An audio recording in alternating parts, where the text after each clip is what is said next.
One. Okay, morning.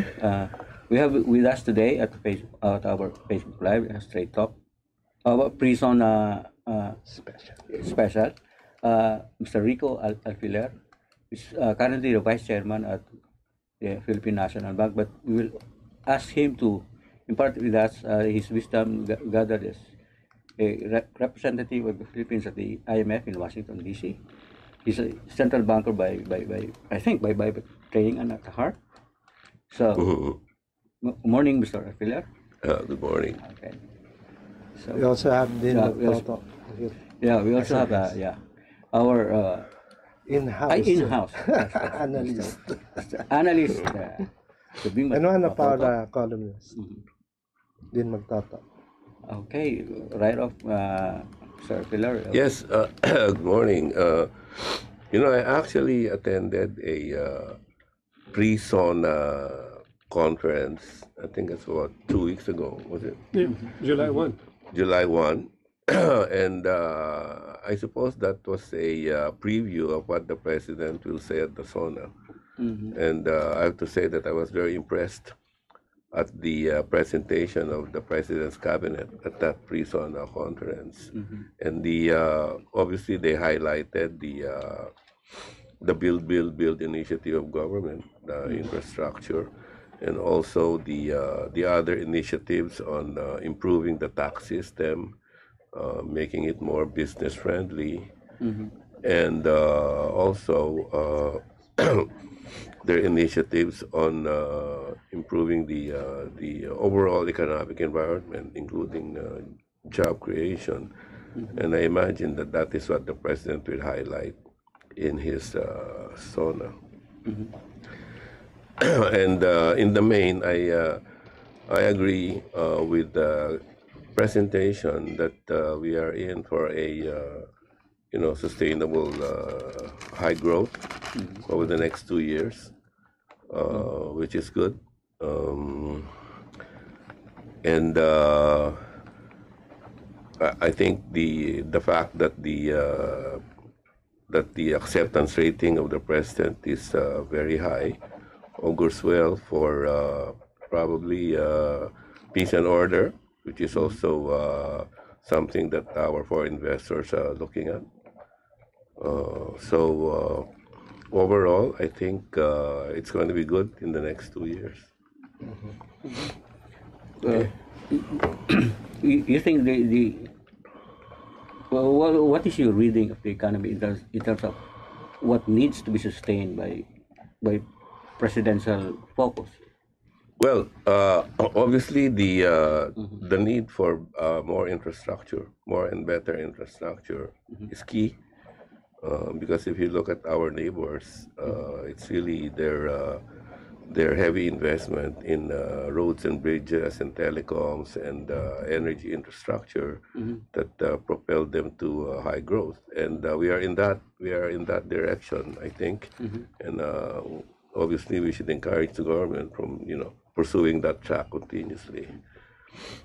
Of all of these things that have been built up, ports, airports, bridges, uh, power generation companies, which do you think is needs to be stressed more so that over the Well, uh, uh, next 2 years, like you said, yeah. I can see where demand for energy, So power, yes, power that's the key. will be yes. Mhm. I think we should very carefully look at our energy policy at this Mhm. time and see whether, in fact, the energy situation will not be a headwind towards higher growth Mhm. down the road. Um, that's very key because if you recall,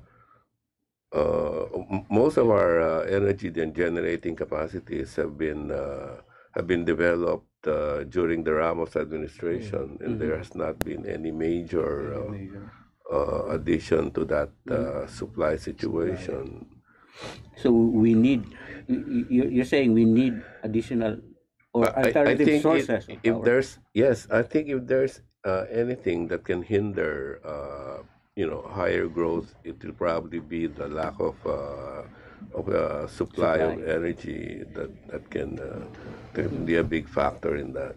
Because as far as the other investments are concerned, I think there are a lot of foreign investors that are interested in developing our telecoms and our road network and Except our airports. except that. Well, it's the energy situation. The moment the energy supply cannot Is meet the high demand for a high growth economy, first you get a situation where the price of energy will be very high, which will This discourage. is already happening. Okay, we are already in We a already have yellow one of alert the. situation right now. So I think they have to look at that very clearly and evolve a better policy in meeting the energy demand of a growing economy. Yes, Yeah. Secretary Kusi has done a very good job at Yes. making sure that electricity is available to as wide a number of Filipinos as the his department can possibly reach. Do you think? What do you think? I think I he think needs to do more. I think the secretary has a general awareness of what the situation is, and I think he's trying to do his best to address the situation. Uh, the only thing is that for new generating capacity to come on stream, it takes a while. It takes at least 5 years to develop, to first construct and then deliver.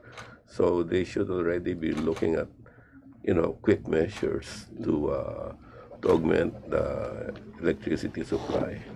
Rico, do you think the issue is more in the context of capacity? Because the impression one generally has is that capacity seems to be sufficient for our needs, or is it more the source of energy for this capacity, which would really be oil? Well, no, the capacity situation is getting tight. Like I said, it has been a while since we came up with new generating capacities, and what I actually found out was that the gas, the LNG, supplies 30% of Luzon's electricity requirement, and in that area there is some problems with either the government arrangement with Shell or that the supply is getting depleted. This So is we, Malampayan. the Malampaya. So maybe we should look at that situation and figure out, how we can actually generate more energy in that area.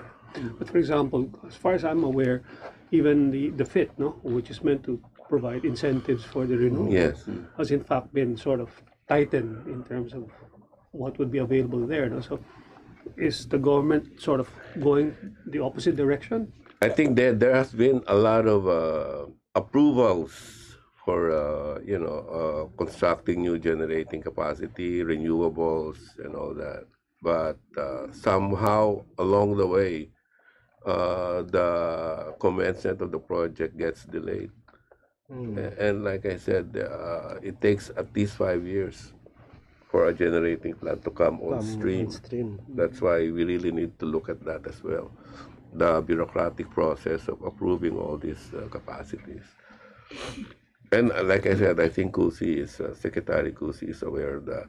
So I'm sure he is addressing that. He is supportive of the so-called nuclear option, and he did acknowledge that there are strict global standards that the country needs to observe before Yeah.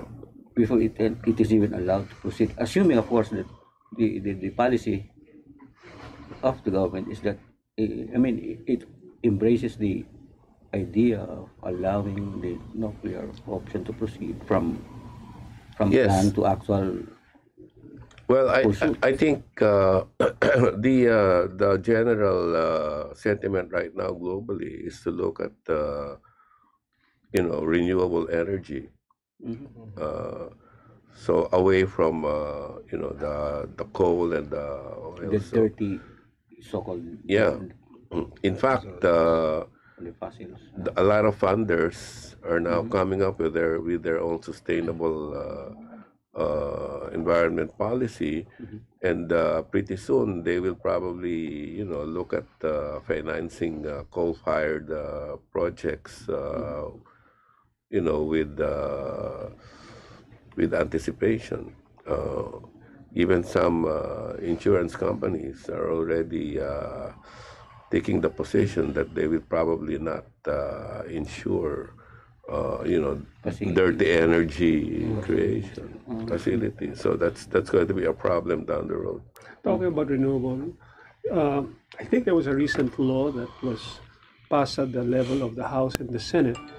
And I'm not too sure if the President has Yeah. already signed it into law, wherein the solar panel, solar power, was going to be provided to a particular company, which I think is Yeah, the owned by- franchising thing. Yeah. owned by, I think, Leviste, right? Right. So I know for a fact that the business community expressed certain concerns regarding that law, and I'm not too sure if it's actually been signed into law. But if nothing happens, it will automatically lapse into law. Right. So I suppose, I wonder what's your sense about that, because it seems to be contrary to the desire to have a more open, liberalized environment for promoting renewables. No, and here you are, you've got a law Yeah, that yeah. will be providing some sort of a monopoly on that, no? On the supposed areas where there is a need for Openness. that kind of power, no? Yeah, it's not really very clear to me how that law or bill will work now. But certainly we need to encourage solar development of solar energy. Uh, I think what that I'm not sure, no, but they're saying that the franchising system in that area will probably discourage a lot of players. So Exactly. so that's Yeah. Effectively creates a monopoly over areas that are Right, not right. now covered by that, no? So it sounds like it goes contrary to the desire to sort of promote it. Counterintuitive. yeah. I suppose they have to sort that out Yeah. down the road. I think it has to be highlighted Right. now, because Right. if not, within a certain period of time, that will simply lapse into law. And before you know it, you've got that in place already, no? So, and I know that the business community in fact put out statements, no, Yeah. regarding their concern. Especially- It has not been responded to, so I think that should be something that sort of we should ask the administration To look. to take a look at this. Really, Yeah. Yeah. No, Secretary Kusi will be very busy from here on. related to oil leak, of course, is the impact of oil prices to inflation. We all know that, no? As Yes, the yes, oil yes. prices go up. Right now, oil prices are somewhat relatively steady at about $40 per barrel, although of late, because of the seizure of the Iranian by the Iranians Yeah, of yeah, this yeah. British tanker, I think it's begun to sort of perk up a bit. Do you have any sense on how ready the government is in the event that in fact crude oil prices will start moving up again? Because last year, I was just taking a look at the numbers. When crude oil went up to $80, that was when our inflation numbers started shooting Yes, up to about yes, 6% or so. No? So I just wonder, in terms of contingencies on the part of government, I don't know what the situation is, and maybe that's something that also. Well, we have Looked see the into. thing is we have deregulated the oil market, so it's really up to the private players now. And as you know, the two main drivers of local oil prices are the crude oil prices overseas and the exchange rate. So I don't know what type of intervention the government can do to moderate this, the impact of this. Build up a buffer, for example, and Well- increase our level of. That means we want that we actually I'm not very sure we want government to intervene again in the market in that, no. Uh, we know it's coming, but what kind of intervention without re-regulating the oil industry again? Do we want to go back to that? Well, it's more importing, maybe greater volume Remember, of in the past reserves? they had the oil price stabilization Stabilization fund, fund, correct. but then somehow it got depleted. Yeah. So We have to- that was when they decided that it should be left to market forces. I don't know if there's any coming back to, government control again. Yeah. I guess it's more in the context of what could be the headwinds, no, for the next Yeah, 2 or 3 years. And yeah. clearly, oil, inflation, interest rates will be, they're all interchangeable. Yeah. That would be, those factors would really derail whatever Right. progress we've had so far. But I remember in the IPIRA law, there is a clause that would allow the government to intervene. Well, I don't know if they will need to invoke emergency powers, no? Emergency. Because they have already encouraged the private sector to participate, in the free market. Right, yeah. So under the IPIRA, so unless they invoke some emergency powers and argue that this is really we are in a dire situation, then we can intervene. That's on the electricity side. Yeah, no, but that's key because the investors are looking at that as well. The cost of doing business gets higher every time you Every time, increase yeah. electricity rates, and then you don't know how much that will spill into the social situation when the energy prices are high and people will start complaining. Blah blah blah. We don't know. We hope that doesn't happen. Shifting topics a bit, if I may. Yeah, please, yeah. What's your own take on this? Of course, this China-U.S. trade war. Do you have any thoughts about this? The only thing I can say is there's a lot of uncertainty.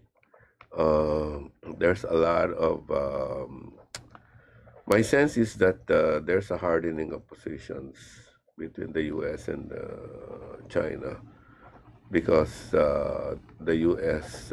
Is insisting that China would have to change its laws to be able to accommodate, to be able to reduce the trade imbalance between the two countries, and that is what the Chinese are resisting very much. There's also a sense that the U.S. is using this trade issue to prevent China from moving ahead with their technology advancement in the 5G area. Oh, yeah. So we don't know how that will end. What impact do you think will it have on the Philippines specifically if the China-U.S. trade war will continue to be, in that stage of precariousness? There are good, good side and bad side on that. They're saying that the moment there is a restriction on trade between China and the U.S., there might be a situation where the Chinese companies will reroute, to other countries. I mean, that's one thing they're looking at, and they're saying the Philippines can benefit from that. But we don't know. In fact, there's already one country for which the U.S. Slapped, I think, more than 100% tax because they found out that China was rerouting their exports in that country. Talking about Vietnam, no? So we don't know. But obviously, in terms of the trade issue, if there's a global reduction in trade overall, then our exports will suffer. Okay. So that's the bad side of it. Fortunately, right now, the economy is structured in such a way that we now rely less on trade and more on domestic, like government infra, domestic consumer spending. Because in the meantime, as we grew, the purchasing power of the Filipinos is higher now, so they can now spend more. And that is really what's fueling a lot of domestic expansion right now. So we are relatively less dependent on trade at this point in time in our development. Do you think there will be any impact on as the world market slows down in terms of their momentum? Would that have any impact on the kind of remittances that we're seeing, where we have, of course, the You know, BPOs? surprisingly, remittance has been a resilient area. I guess because there's still so much. A lot of our overseas workers in the leisure industry, like the cruise, the shipping, a lot of seamen are. There's still a lot of demand for Filipino seamen. And then I understand that in the Middle East, the demand is shifting from technical to the more medical, like caregiving, nursing, and then also in Europe, there's also demand for a lot of Filipino caregiving and medical Workers. workers. And then in the U.S., I guess there's still demand for Filipino teachers. Even in China, there's a lot of demand for Filipino teachers. I'm referring to the BPOs type, to the Yeah, call yeah. centers which rely That's also, yeah, that's the other area. The BPO also, they're still there, although the projected growth, the growth that they projected is not there anymore because the tax laws seem to have changed the expansion plans of existing BPOs here. But the other thing that people may not be appreciating is our tourism, which brings in a lot of foreign exchange as well, and it's very strong. In fact, we really need to build more airports and more hotels to be able to accommodate all these tourists. And most of them are the regional tourists, like the Chinese, the Koreans. talking about the BPOs. Of course, there's this Trabajo bill, Yeah, which essentially seems to be on the trajectory of taking a look at existing incentives, fiscal Yeah, incentives, yeah, which yeah. with the desire to sort of pull back on some. And from what I read in the papers, there seems to be that concern on the part of the BPOs yeah, as to the yeah. impact it might have. Do you have any particular take on that? I mean, based on your own bank's, own experience dealing with clients of these types, do you see any clear manifestation of possible changing of plans regarding their Yes, expansion? there are incentives for locators that they will be removing. I think in the evaluation of the total tax package that we have and also what's forthcoming, but it looks like on a net basis there's going to be some reduction in incentives. In other words, they're facing higher, I guess, payments to government. That is what is keeping them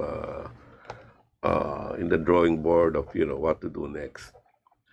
The Not only the BPOs, but the BPOs is one of them, but also the allocators in PESA. They're also looking at that, and they're saying that depends on how the final version will come up. Then they make a decision.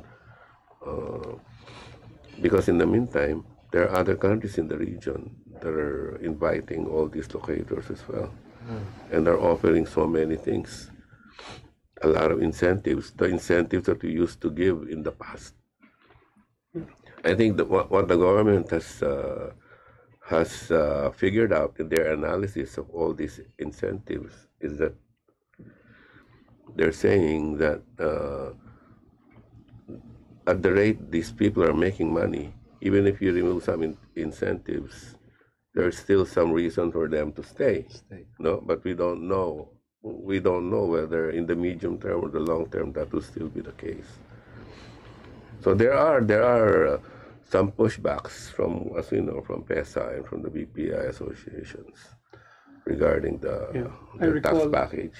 I recall during the July 1 pre-SoNA conference when Secretary Dominguez made his presentation, he actually spoke about this.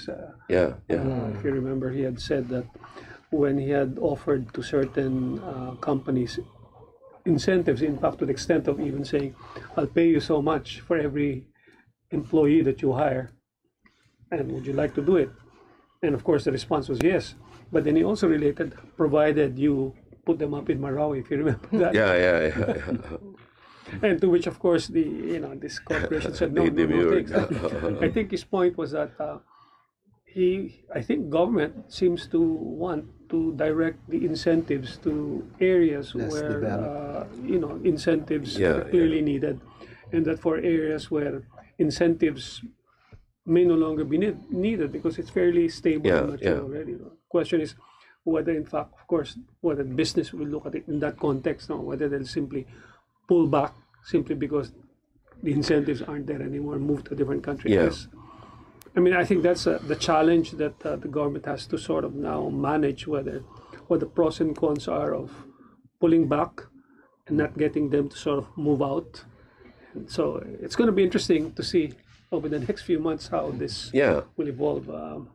No, but also, I think what is lacking in that analysis of government is the difference between what is a short-term impact, medium-term impact, and the long-term impact. So, and these are different things. If in the immediate term,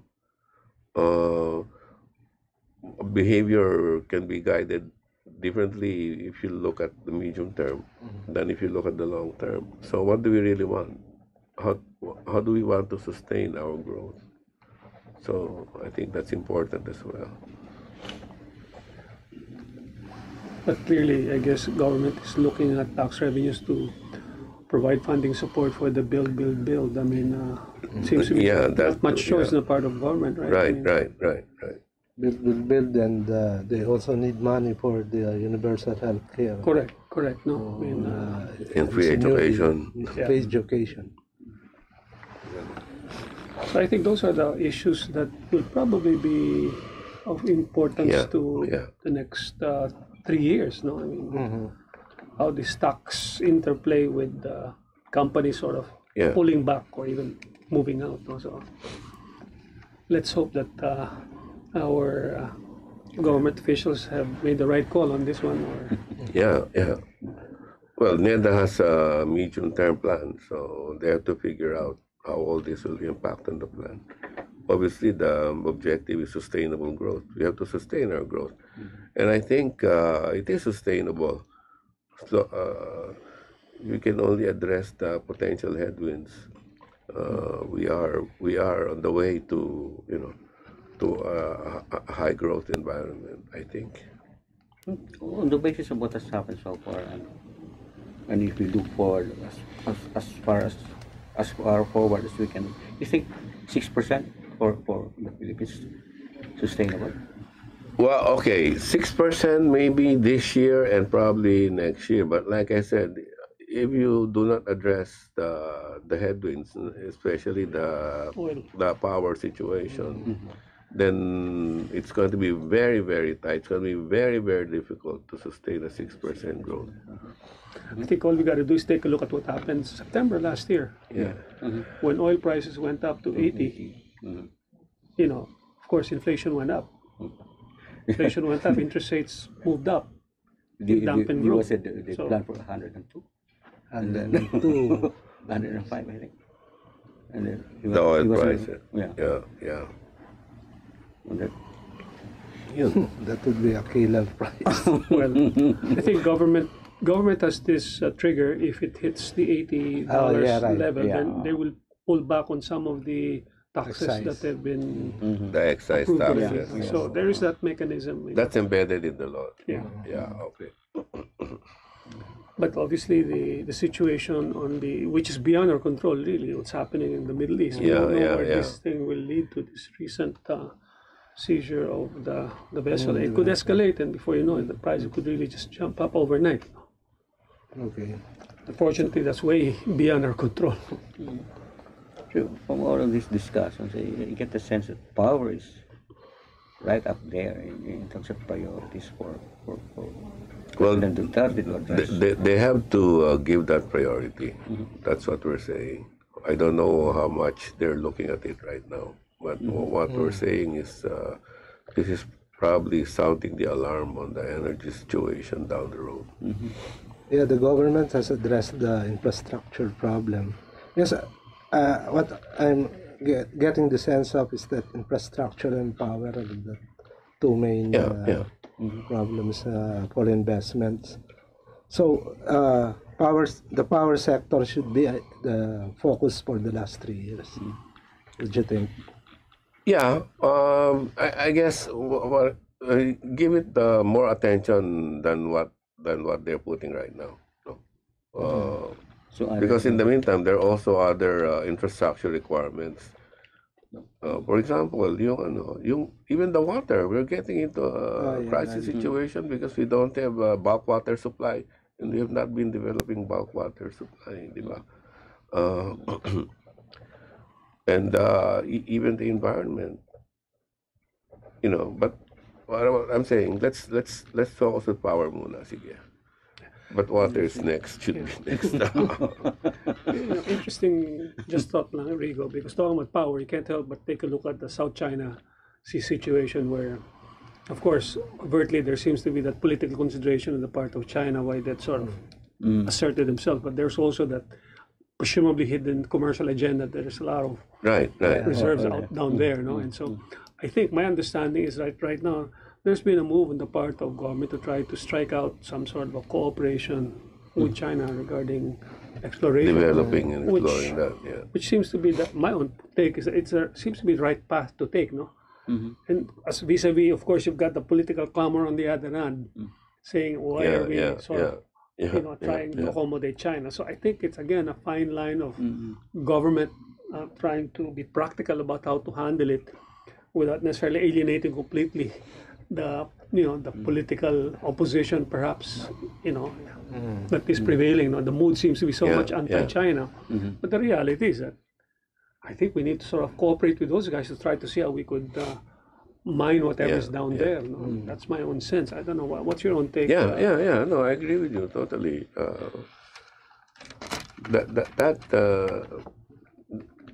That issue we'll have to figure out in our energy policy down the road, because that's the one source where we can mine, we can develop.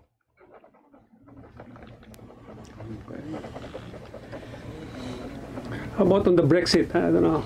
You've got any thoughts on that? I mean, there seems to be no Brexit deal evolving right now. You've got Excuse me. UK headed for likely a new prime minister, and so There's going to be a new prime minister within this week, yeah, and it's going to be probably Boris Johnson. yeah. But he is adamant in saying that whether or not there's a deal, he will get out of the euro zone. So we don't know. There's some pushback among the opposition for a new referendum to stay in. So it's very muddled. We don't know where that will go. Any impact you think that a no Brexit situation will have on the country, on our country? Major remote. It's not very obvious what the Brexit impact will be on our country. But I'm also thinking that deal or no deal, UK will not sink. They will have to figure it out eventually. It'll probably take a while to sort those things out, but then eventually, they will survive and they will be probably even stronger. How about the exchange of words regarding human rights involving Duterte and foreign Those rights groups? are those are noises that we can ignore. Does the business sector ignore them? Like the stock market doesn't, I guess.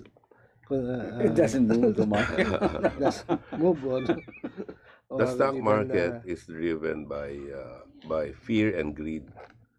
So it doesn't have Fear and any conscience in figuring out what social justice is. So, if that is your mindset, then you will understand why the market is moving that way.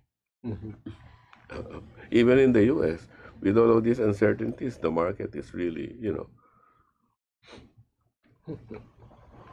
Absolutely. Unless, of course, all of these things will evolve to something very serious politically, meaning, you've got demonstrations and everything. That probably doesn't, it's not probably in the cards because he's got the president such a high rating. Yeah. It's the high rating that keeps me, sleep at night now. And there's not going to be any social. It will not translate into any social unrest or social disruption. So on balance, everything seems to be We're going good. our way. Yeah, we're good. We're good. We're good. The next 2 to 3 years. Okay. I think that's the general message that I will want to convey. We're still good. Even we have our own bank economists who are saying that we're still good. Even the housing thing is probably good for the next 2 to 3 years. So PNB is particularly bullish. BNB, yes. In fact, most banks are making a lot of money right now because of a lot of projects that are being funded, and a lot of banks, even PNB, is moving into SMEs, small and medium enterprises, for which there are a lot of activities right now in the economy. So we're moving there. Can you enlighten us, Rico, regarding this recent moves on the part of the banking community to issue bonds? Is there a particular advantage for banks to issue bonds now? I think that's because of a regulatory regime change. The BSP allowed banks, even corporates or banks in particular, to issue bonds without any pre-approval from the BSP. Because at that time there were a lot of red tapes and that, and you have to, consider what conditions the BSP will impose. But now that they're free, right now, so they're now issuing more bonds, and sometimes it's cheaper. Because are the reserve requirement breaks actually if you go bonds? Yes. That's why it's cheaper. Okay. Because the friction cost is less. So the reserve requirements are lower if you issue bond relative to your usual time deposits. Yeah. No, I don't think they have reserves. No reserves at all. Yeah, So I that's think, a major right. cost difference player, no? Right. Okay. On another topic regarding tax reform, part of the program of government is really the financial market tax reform, and one particular proposal is to remove the tax incentives of banks, so tax exemptions of 5 years and longer deposits. Right now, if Yes. you've got 5 years, you don't have any withholding tax. But not only withholding, no tax at all. that's right. So my understanding is under the package 4, they will remove that. What's your own take on that? Is that something that you agree with or disagree with? Well, it's if you're asking a banker, it's worked for banks for a long time. So no, it's just the government that has problems with it. But if you ask me, I'd rather it stay there. So we on that note, we're closing the second portion of our SoNA special, and thank you, sirs, for joining us. Thank you. Pleasure. It's a pleasure. Thank you, sir. Okay. There you go. Nice. Yeah, thank you.